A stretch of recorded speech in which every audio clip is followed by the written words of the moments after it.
तो माशूक यूं ही घर के अंदर एंटर होता है तो सिचुएशन बदल जाती है। एक मर्द बहुत मुश्किल से किसी औरत की मोहब्बत में गिरफ्तार होता है, और अगर वो किसी की मोहब्बत में गिरफ्तार हो जाए तो सारी जिंदगी उसको भुला नहीं पाता। पहली औरत है, ये दूसरी औरत एक्सेप्ट क्यों नहीं करती पाकिस्तान में? किसी भी मर्द की जिंदगी की दूसरी औरत नहीं बनना चाहिए। लव गुरु नहीं बन सकती आप, मैंने हिसाब लगाया। मोहब्बत को जवाल हो सकता है, इश्क को जवाल नहीं है। रस्में वफा ऐसे निभाती हैं कि हस्बैंड के पैसे माशूक को खिलाती हैं। शायरी हो गई है। तो मर्द की बेवफाई दिल तोड़ती है, लेकिन औरत की बेवफाई घर तोड़ती है। औरत को ये पता होना चाहिए कि वो कितनी खूबसूरत है, और सामने वाला बंदा जो उसकी तारीफ कर रहा है वो कितने % सच बोल रहा है। हाल बताएं। नहीं मुझे ना अब इसके अंदर जब हम एक्स्ट्रा मैरिटल अफेयर्स में जाते हैं, हाँ। ये बड़े सिचुएशन पैदा हो जाती है ना। देखें कैसे पैदा हो जाती है। मैं सवाल में अब मैं उसको बता दूं कि फॉर एग्जांपल पहले हम मर्द की साइड ले लें ना, मेरी साइड ले लें कि आपको किसी से प्यार हो गया शादी के बाद।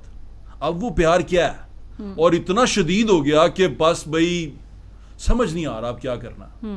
वो आपको अब इधर के भी नहीं रहे, वो धोबी के कुत्ते वाली बात हो गई ना घर के रहे ना घाट के रहे। तो वो सिचुएशन में अच्छा हम दिल में तो चल रहा होता है कि ये बड़ा भाई पकीज़ा रिश्ता है, ये बड़ा साफ सुथरा है, इसको हम कर सकते हैं क्योंकि हमारा दीन इजाजत देता है, हम इसको अपना सकते हैं, हम इसके करीब जा सकते हैं, हम इसको अपनी मनगूहा कर सकते हैं। बिल्कुल बिल्कुल। तो फिर गिल्टी फीलिंग भी रहती है, गिल्ट भी रहता है। अब यहाँ पर बंदा क्या करे, मतलब वो खातून के साथ बिल्कुल हेड टू टोज हुआ है कि मतलब कहता है यार इसके अलावा मेरा दिल नहीं लगना, अब क्या करें?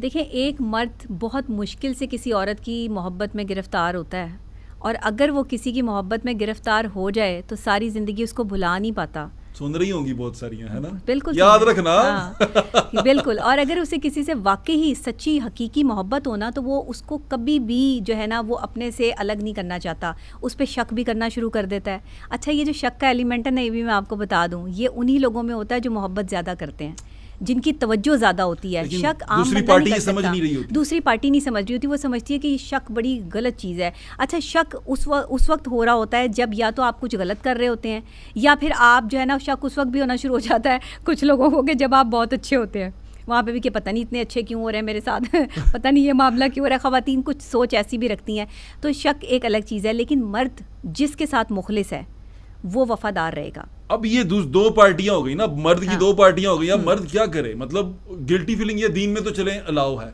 दीन में हमें, लेकिन आजकल खवातीन इस बात को नहीं समझती।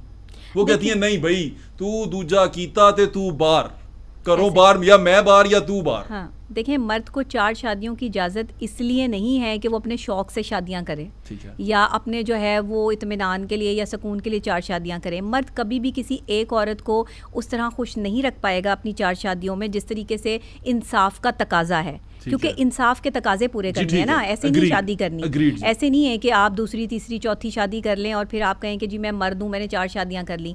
मर्द आप तब हैं जब आप औरत का नखरा उठाने के काबिल हैं। मर्द आप हाँ उठाएं, फिर आपको बहुत शौक है ना खवातीन को, जब लोगों को मुझे नहीं, मेरे घर में देखा जा रहा है। आपको नहीं, लेकिन जो है जिन मर्दों को बहुत शौक है खवातीन के साथ जो है वो ताल्लुक रखने का। इसके बाद मैं भी घर से बाहर हूँ। नहीं, मेरे लिए तो आप मेरे भाई हैं, तो जाहिर बात है उन्होंने कहा डॉक्टर साहब को मशवरे ले आए। हाँ, नहीं बिल्कुल भाभी, मेरा नहीं ख्याल है कि इस बात पर जो है वो कोई भी एलिगेशन लगाएंगी, क्योंकि यहाँ पर हम बात जनरल कर रहे हैं, जनरल डिस्कशन हो रही है। तो दूसरी ये औरत, ये जो एक पहली औरत है, ये दूसरी औरत एक्सेप्ट क्यों नहीं करती पाकिस्तान में, हमारी सोसाइटी में? दुनिया में तो कर लेती हैं। जो देखें ना, वो आज हम इसका यूट्यूब का दौर है, हम वो देखते हैं कि वो यूट्यूबर्स जाते हैं किसी खवातीन के पास, बैठते हैं, वो बताते हैं एक बंदे ने 2 बहनों से शादी की हुई है, या एक बंदे ने 2 कजनों से शादी की हुई है, 2 सहेलियों से शादी की हुई है, साथ साथ रह रहे हैं, इतने खुश हैं वो टीवी के ऊपर देख के। बंदे का ना आता है बंदे को, यार हम ऐसे क्यों नहीं हो सकते? हौसला करना पड़ता है। मतलब उनमें क्या ऐसी चीज है, मतलब कुछ तो कर जाती है ना, लेकिन ये मोस्टली नहीं करती। क्यों नहीं करती, एक्सेप्ट क्यों नहीं करती? देखें, जो मर्द सच बोल के किसी भी दूसरी औरत को अपनी ज़िंदगी में लेके आता है और अपनी पहली बीवी को ये एतबार या यकीन दिलाता है कि दूसरी बीवी जो है वो मैं लेकर आ रहा हूँ और मैं शादी करना चाहता हूँ, और पहली बीवी को ये पता होता है कि हाँ ये ख़राबी या ये खामी मुझ में पाई जाती है, इस वजह से मेरा शौहर दूसरी शादी कर रहा है, वो एक्सेप्ट कर लेती हैं। बहुत सारी जगहों पे। जो एक्सेप्ट नहीं करती वो कहती हैं कि हमने अपनी पूरी ज़िंदगी तुम्हारे लिए जो है वो लगा दी है, अब हम इस दूसरी औरत को एक्सेप्ट क्यों करें। औरत कभी औरत को एक्सेप्ट नहीं कर सकती। मर्द, एक शौहर जो है वो औरत की कुल कायनात है, उसके लिए वो उसकी पूरी दुनिया है उसका शौहर।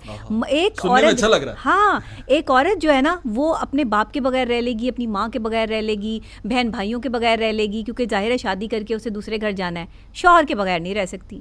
शौहर जहाँ इग्नोर करेगा वहाँ ज़िंदगी अपनी जो है वो ख़राब कर लेगी। जहाँ शौहर जो है वो ज़रा सा जो है वो नज़रें फेरेगा वहीं रोना शुरू हो जाएगी, अपने आप को तकलीफ़ देगी, अजियत देगी, बच्चों को भी परेशान करेगी, अपने आप को बीमार कर लेगी। सिर्फ क्या कि शौहर तवज्जो नहीं दे रहा। तो जो औरत, बीवी शौहर की तवज्जो के लिए ऐसे तड़प रही हो, वो दूसरी औरत कैसे बर्दाश्त करेगी अपने शौहर के साथ? तो पॉसिबल ही नहीं है। कैसे बर्दाश्त करवाएं? नहीं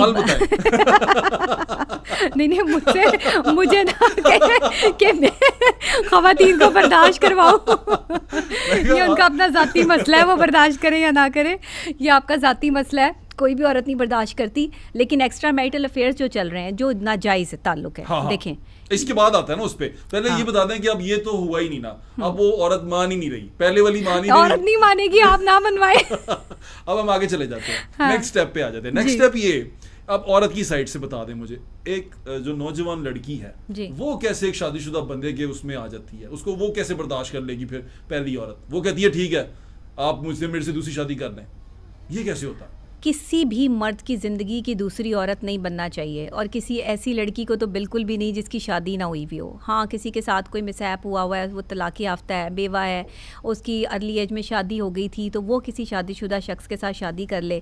लेकिन जिसकी भी पहली बीवी और बच्चे मौजूद हों, उसकी दूसरी बीवी मत बने। आपकी ज़िंदगी बहुत स्पॉइल हो जाएगी, आप मेंटली तौर पर डिस्टर्ब हो जाएंगी, आपको वो उस तरह वक्त नहीं दे पाएगा। अगर आपसे छुप के शादी करेगा, बेशक जितना भी आपको जो है वो प्रोटेक्ट कर ले, वो आपको वक्त ही नहीं दे पाएगा। जब वक्त ही नहीं दे पाएगा तो शौहर से तो रिक्वायरमेंट ही वक्त की है।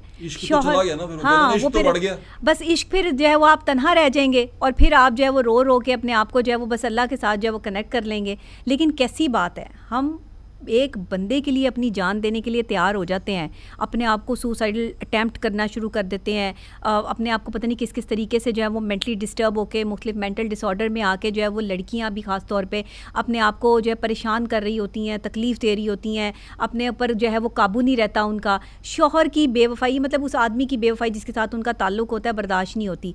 शादीशुदा मर्दों के साथ जो यंगस्टर लड़कियां हैं जो शादीशुदा नहीं है, शादीशुदा नहीं है, उनका ताल्लुक नहीं होना चाहिए। नहीं, ड्रामा भी आ रहा है आजकल। बस ये ड्रामों ने तो ख़राब किया है, आपके ड्रामों ने ही तो हमारे माशरे में जो है वो इस चीज़ को ऑन कर दिया है कि हाँ जी ये भी हो सकता है, ये भी हो सकता है। आपको ऑप्शंस दे दी, एग्जांपल्स दे दी कि ऐसे भी एग्जांपल सेट हो सकती है। किसी साली को ये बता दिया कि वो अपने बहनोई के साथ भी जो है वो मामलात कर सकती है, नाउज़ुबिल्लाह, कि वो उस पर भी जो है वो नज़र रख सकती है। आपने माशरे के जो है वो तकाजे जो थे, जो इस्लामी तकाजे थे, आपने उनका जो है वो बिल्कुल ख़तरनाक हद तक पहुँचा दिया, रिश्तों का तकद्दुस पामाल कर दिया, और आप इस पर जो है वो शर्मिंदा भी नहीं है। फिर आप कहते हैं कि हमारे ड्रामाज़ और हमारी मूवीज़ जो हैं, मूवीज़ तो खैर अब बन ही नहीं रही, लेकिन जो ड्रामाज़ बन रहे हैं वो इंतहाई इखलाक से, कुछ ड्रामाज ऐसे हैं जो इखलाक से गिरी हुई रिश्तों के हवाले से जो है वो मामला दिखा रहे हैं। अब देखें ना, एक ड्रामा चल रहा है जिसमें जो है वो एक शादीशुदा आदमी है, और वो एक जो है वो अपनी जो असिस्टेंट होती है वो अपने ऑफिस में, उससे शादी कर लेता है। सोनी बड़ी होती है ना वो नहीं तो सोनी तो मतलब 100 औरतें सोनी है। हुस्न और एक कामयाब आदमी बड़ा अच्छा कॉम्बिनेशन होता है। बिल्कुल भी अच्छा कॉम्बिनेशन नहीं होता हुस्न और कामयाब आदमी। नहीं, तो फिर कामयाब आदमी की करे? कामयाब आदमी जो होता है उसकी कामयाबी उसके लिए बहुत होती है, वो हुस्न तो चंद दिन का होता है, उतर जाता है नशा। आप देख लें आगे जाके जो है वो ड्रामे की एपिसोड जो है वो देखें। इसका मतलब एक आदमी को भी एक कुंवारी लड़की से शादी नहीं करनी चाहिए, नहीं करनी चाहिए, हट जाना चाहिए उससे। बिल्कुल हट जाना चाहिए। अगर आपको उससे ये यकीन दिलाना ही नहीं चाहिए कि आप उससे मोहब्बत करते हैं। एक शादीशुदा आदमी जो है वो एक कुंवारी लड़की पर नज़र रखे ही ना, कि जिसकी शादी हुई नहीं है, उसे तो आप अपनी बहन बेटी की तरह समझें। आप उसका जो है वो सहारा बने, अगर उसको पैसों की जरूरत है ना तो भाई बन के उसकी जो है वो मदद करें ना कि आप उसके साथ जो है वो एसोसिएट हो। सुनने वाले सोच रहे होंगे की हो रहा है वो सोच रहे डॉक्टर साहब अच्छी लव गुरु है, हमें अच्छे मशवरे देते, क्या धी भैन बना लो, फौरन सिर ते हाथ रख दो। नहीं तो आप जो है वो किसी की जिंदगी तो ना स्पॉइल करें। हमारी नौजवान लड़कियां देखिए बाज़ किस दफ़ा तरह वही ना डॉक्टर साहब खुदकुशी की इसलिए तरफ तो जा पूछ रही रहा था कि इश्क हो जाए तो फिर क्या करें, उन बंदा क्या इश्क मर अल्लाह से जाए। करें, इश्क अल्लाह से करें। आपके पास इतना फजूल टाइम है कि आप इश्क जो है वो बंदे के साथ लगा के बैठे हुए हैं, उसको आपने कुल कायनात बना लिया अपनी। आपकी कुल कायनात सिर्फ रब ताला की ज़ात है, आपकी कुल कायनात कोई इंसान नहीं हो सकता। लव गुरु नहीं बन सकती आप, मैंने हिसाब लगाया। नहीं, मैं लव गुरु हूँ भी नहीं। हाँ। मैं लव गुरु नहीं, मैं हकीकत में अपनी बात करती हूँ, सच बोलती हूँ। लव और के बारे में जहाँ- बात नहीं, देखिए अब हाँ। मेरी बात तो सुने। जब मोहब्बत होती है ना, वो बड़ी सारी जस्टिफिकेशन देती है। जी हर चीज की जस्टिफिकेशन मोहब्बत में मौजूद होती है। यानी कि बंदा सोच रहा होता है ना कि ये मैं कर रहा हूँ, उसके लिए जस्टिफिकेशन तीन चार हजार तैयार की होती हैं। जो आपने मुझे कहा ना कि नहीं करना चाहिए, ऐसा नहीं करना चाहिए, उस वक्त तो समझ ही नहीं आ रही होती। देखिए, समझ नहीं आ रही होती इसका अंजाम क्या है, मोहब्बत का अंजाम क्या है, मुझे बताएं। अंजाम तो वैसे भी इंसान का मौत ही है, मरते जाना ही है। नहीं, वो मौत तो देखिए हाँ, तो अटल फिर क्या? हकीकत है ना। देखिए, वो बंदा लेकिन सोचता- जिंदा रह के मरने से जो है वो इस तरह का मरना बेहतर है। अरे सुने, ये उसमें जो ऐसे रोज है, रोज मरना है। उसमें एक एग्जांपल ऐसे है कि बंदे को एक टाइम पे जाके रिग्रेट होता है दोनों को। जी कहीं हम जैसे फॉर एग्जांपल दो लोग हैं, वो किसी को मिले हैं बहुत अरसे के बाद, जो जी। बहुत प्यार करते हैं, जिन्होंने नई शादी की, बिल्कुल ऐसे। तो वो जाके एक टाइम पे सोचते हैं कि अगर हम कर लेते तो अच्छा ना होता, शादी कि कर आज भी लेते। तो हाँ कि आज भी तो हम एक दूसरे के बगैर मर रहे हैं। हाँ। आज तक हम एक दूसरे को भूल ही नहीं पाए। आज तक एक दूसरे, और हर चीज में हमें एक दूसरा ही नजर आता है। हम खाना खाएं, हम चलें फिरें, हम कहीं अच्छी नज़ारा देखें, हम एक दूसरे को याद करते हैं, और याद करते करते उम्र गुजार दी। जी, ह्यूमन साइकोलॉजी है कि जो चीज़ इंसान को नहीं मिलती ना, उसके लिए वो तगो-दो करता है, उसके बारे में सोचता है, ख्यालाती दुनिया बनाता है। अगे रास्ता तो सुना तुसी तो सानू उथी रोकता ती बहन बना देखे ना। हाँ, नहीं, मैं आपको सही कह रही हूँ। हाँ। किसी शादीशुदा मर्द को किसी भी गैर शादीशुदा लड़की की जिंदगी खराब करने का इख्तियार नहीं है। बिल्कुल ठीक है, नहीं करना चाहिए आपको। डॉक्टर साहब agreed। अगर कोई आपके लालच के, पैसे के लालच में आपके साथ जो है वो जुड़ रही है और वो उसकी मजबूरी है कोई, तो उसकी मजबूरी पूरी कर दें, लेकिन खुदा के लिए अपने जमीर का सौदा इस तरह ना करें कि किसी की जिंदगी खराब कर दें। बात तो आई नहीं, मैं तो दिल की बात कर रहा हूँ। नहीं, दिल है ही नहीं, दिल नहीं है, दिल एक खून का लोथड़ा है, ये पंपिंग मशीन है, दिल नहीं है। वाले दिल की बात नहीं, दिल नहीं है, दिल सिर्फ शायरी में है, दिमाग है। हाँ, तो वो आ गया ना, उसके बारे में बताएं। जमीर तो हम बाद में जाएंगे कि अब वो रिग्रेट होएगा ना फिर, यानी कि एक बड़ी उम्र में जाके हम सोचें और कहीं पे वो हमें नजर आए और हम सोचें कि यार मैं ये कर सकता था, मेरे पास इतनी ताकत थी कि मैं ये उस वक्त कर सकता था, और मैं ये बोझ लेके अब दुनिया से जाऊंगा। ये अब क्या करें फिर, अब उस रिग्रेट को कैसे देखिए, वो तो रहेगा हमेशा आपकी जिंदगी में, जिस चीज को कोई ना कोई लाके रखो तुसी दिल नू, कोई ना कोई रोग ला के रखो। नहीं, देखे ना, जिस इंसान को इंसान हासिल नहीं कर पाता, ये ह्यूमन साइकोलॉजी है कि आप उस पर रिग्रेट होते हैं, आपको उस पर जो है वो अफसोस होता है, तकलीफ होती है। फिल्म याद आ रही है रॉकस्टार, जिसमें वो कहता हूँ ना कि दिल टूटना चाहिए अच्छा म्यूजिक बनाने के लिए। तो इसका मतलब आप चाहती हैं कि रोग लेके चलें तो तब जो सी शख्सियत है वो ज्यादा गहरी होगी। जिसका दिल टूटता है ना वो कुछ बन जाता है, जिसका दिल टूटता है ना वो इंसान जिंदगी में कामयाब हो जाता है। ये लेके आई आप मुझे लाइन पे, आप मतलब आपने अब बताया कि आप जो लोग सुनना चाह रहे थे ना उन्हें सुनाया। बस जिसका दिल टूटता है ना वो ठान लेता है कि अब मुझे कुछ बनना है, और हर वक्त उसको नजर आना है जिसने मेरा दिल तोड़ा है, हर जगह वो मुझे ही देखे जहां जिसने मेरा दिल तोड़ा है। वाह, ये जो चीज है ना, ये आपको कुछ बनने पे जो वो मजबूर कर देती है।